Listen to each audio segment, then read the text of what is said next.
નમસ્કાર દર્શક મિત્રો, ગુજરાત ડિવિઝન ન્યૂઝમાં આપનું હાર્દિક સ્વાગત છે। સમાચાર દેવગઢ બારિયાના રામા ગામના ખેડૂત પ્રાકૃતિક ખેતીના વાર્ષિક 3 લાખથી વધુ આવક મેળવે છે। દાહોદ દેવગઢ બારિયા તાલુકાના રામા ગામના પ્રગતિશીલ ખેડૂત શ્રી બુઢાભાઈ બારિયા અને તેમની પત્ની નીતાબેન બારિયા વર્ષ 2016થી ગાય આધારિત પ્રાકૃતિક ખેતી કરી રહ્યા છે। આત્મા પ્રોજેક્ટ સાથે જોડાયા બાદ તેઓએ જોધપુર, જયપુર, અડાલજ, ત્રિમંદિર અને કુરુક્ષેત્ર ખાતે રાજ્યપાલ આચાર્ય દેવંતના ખેતરે 10 દિવસથી તાલીમ મેળવી પ્રાકૃતિક ખેતીની પ્રદર્શિત શરૂઆત કરી હતી। તેઓ ઋતુ પ્રમાણે ટામેટા, ભીંડા, મરચાં, શિમલા મિર્ચ, રીંગણ, ગવાર, ચોળી તેમજ સ્ટ્રોબેરી જેવા શાકભાજી અને ફળોની ખેતી કરે છે।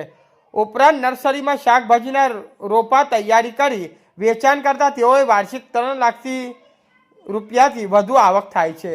ઘરે બેઠા જ શિમલા મિર્ચી, સ્ટ્રોબેરી અને અન્ય શાકભાજીનું વેચાણ થવાથી સારો ભાવ મળે છે અને સમયની પણ બચત થાય છે।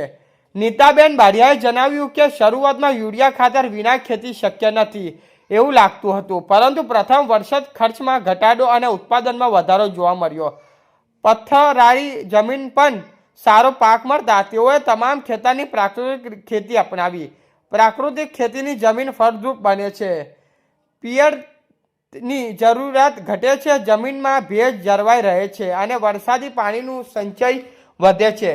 સાથે જ પ્રાકૃતિક રીતે પકવેલ અનાજ, શાકભાજી અને ફળ આરોગ્ય માટે વધુ લાભદાયી સાબિત થાય છે। સરકાર શ્રી તરફથી તેમને મોડલ ફાર્મ માટે ₹13,500ની સહાય તેમજ બાગાયત ખાતા દ્વારા સ્વરોજગારલક્ષી બાગાયત નર્સરી વિકાસ યોજના હેઠળ ₹2,27,500ની સહાય મળેલી છે। દંપતીએ સરકારશ્રીનો આભાર વ્યક્ત કર્યો છે। રિપોર્ટર હિંમતભાઈ પટેલ, સિંગવડ। સમાચાર જોવા માટે ગુજરાત ડિવિઝન ન્યૂઝ ચેનલને like, share, subscribe, bell icon press button દબાવવાનું ના ભૂલશો। ધન્યવાદ।